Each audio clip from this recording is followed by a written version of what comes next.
a ver cal é a visión de Manuel Souto. Un aplauso para ele. Moitas gracias.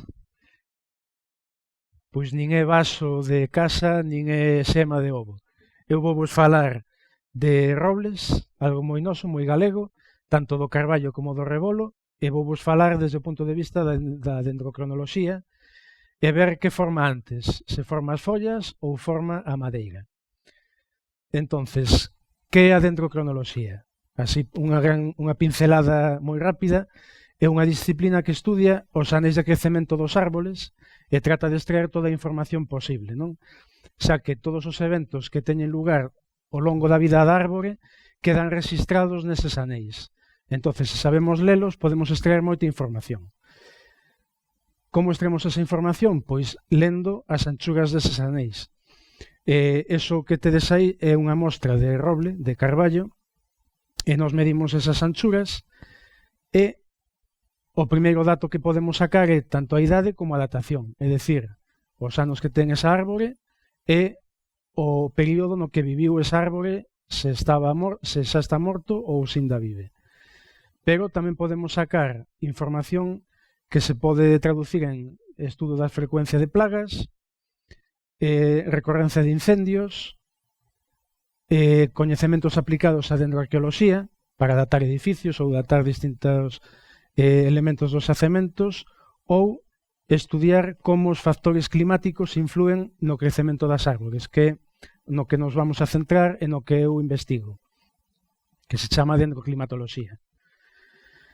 Vale, eu dixenvos que estudiamos esas anchuras, esa dimensión, pero nos vamos un pouquiño máis aló e medimos o tamaño dos vasos conductores da madeira de primavera. A madeira de primavera é esos vasos que están en roxo, en vermello, que é os vasos que se forman na primavera. E por que os estudamos? Porque son moito máis sensibles ao clima que as anchuras, porque se forman nun momento moi determinado do ano, neste caso da primavera. Entón recollen os eventos que se acontecen solamente nese período. Entonces, necesitamos coñecer con moita precisión cando se inicia o crecemento da árbore, cando empeza a formar madeira e, sobre todo, cando se forman esas distintas ringleiras de vasos. Por ringleiras me refiro... O árbore forma primeiro estes vasos que están na primeira liña, despois os seguintes e despois os seguintes. O sea, que o sentido do crecemento é así. Vale. Pois nós o que primeiro pensamos, partemos da hipótese de que a árbore empeza a formar madeira no mesmo momento no que empeza a gromar. Pero empezamos a facer estudios, a estudar artigos, a ler, e nos encontramos con que ao estudar as relacións clima-crecemento, a relación entre o crecemento da árbore e o clima que lle afecta, encontrábamonos con este tipo de respostas. Respostas da primeira ringleira de vasos a este período, febreiro-abril, ou desta outra ringleira de vasos, da segunda, a este período de marzo-maio. O sea, en ambos os dous hai un componente do inverno moi forte. E neste moito máis. Este é un estudo de Carballo en Ourense e vemos que responden moi forte eses vasos, o tamaño de vasos, a xaneiro, as condicións de xaneiro e as condicións do período de decembro-febreiro. Entonces nos preguntábamos se isto era un artefacto estadístico ou non, porque semella non ter moito sentido que a árbore este respondendo a un período no que en teoría está en parada vegetativa e non fai nada. Entonces podía ser un erro e podíamos estar interpretando mal esa sinal. Entonces o que fixemos foi comenzar a facer outro tipo de estudios para complementar a dendrocronoloxía.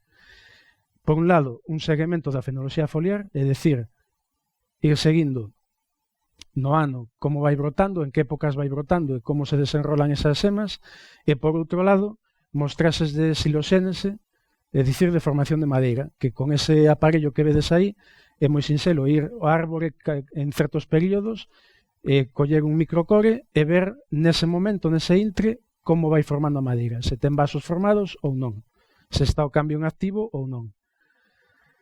Entonces, despois de facer estes estudios, combinando os coñecementos das tres disciplinas, encontrábamos con cousas como estas, que a finais do mes de abril a árbore ainda estaba empezando a gromar, en moitos casos ainda non gromara, e, sen embargo, se estaba formando os vasos da primeira ringleira. E despois, cando xa ten formadas outras ringleiras de vasos, as follas ainda non son perfectamente capaces de fotosintetizar o 100%. Que vimos nós en dendrocronoloxía? Que os primeiros vasos en amarelo, formados en marzo-abril, recollían esas sinais do inverno.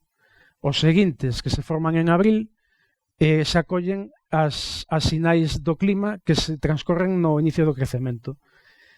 E despois, os da última ringleira, se os hai, xa recollen os eventos da primavera máis avanzada.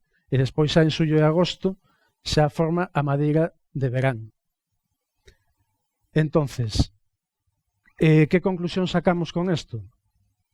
Que non era todo tan sinxelo como coller no momento que groma a árbore para saber que empeza a formar madeira a partir dese momento, senón que se nós estamos agora no inverno e retrocedemos a este verán, vemos que nesa estación, o sea, no verán, o árbore estaba tranquilamente fotosintetizando, estaba absorbendo nutrientes do chan e estaba procesando todos os elementos, todas as sustancias que necesitaba, por un lado, para destinar o crecemento dese ano, e por outro lado, sustancias que está guardando como reserva para o que imos ver agora.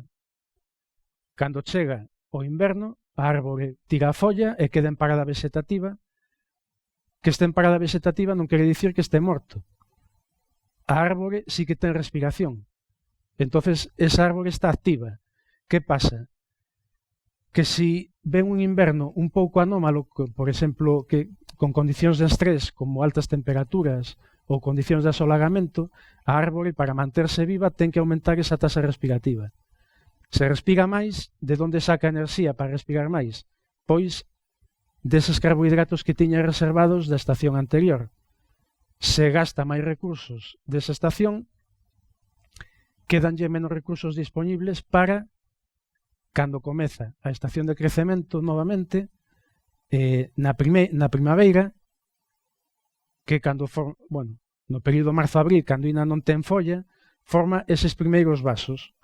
E os forma, como non ten outra maneira de conseguir recursos porque non está fotosintetizando, o fai a partir das reservas dos carbohidratos que tiña reservados, porque a árbore o que necesita é asegurar a capacidade conductiva, xa que iso é o que vai a sustentar todo o desenrolo das follas, das flores, das flores ainda non, nesta especie non. Pero para gromar como Dios manda. E xa máis avanzada a estación de crecemento, en abril-maio, a árbore xa ten follas, xa comeza a actividade fotosintética, ainda que non este ao 100%, xa vai conseguindo outra vez carbohidratos, e entonces xa con eses carbohidratos xa forma as seguintes ringleiras de vasos e xa ten recursos para formar as flores, acabar de formar a copa e continuar outra vez co sistema.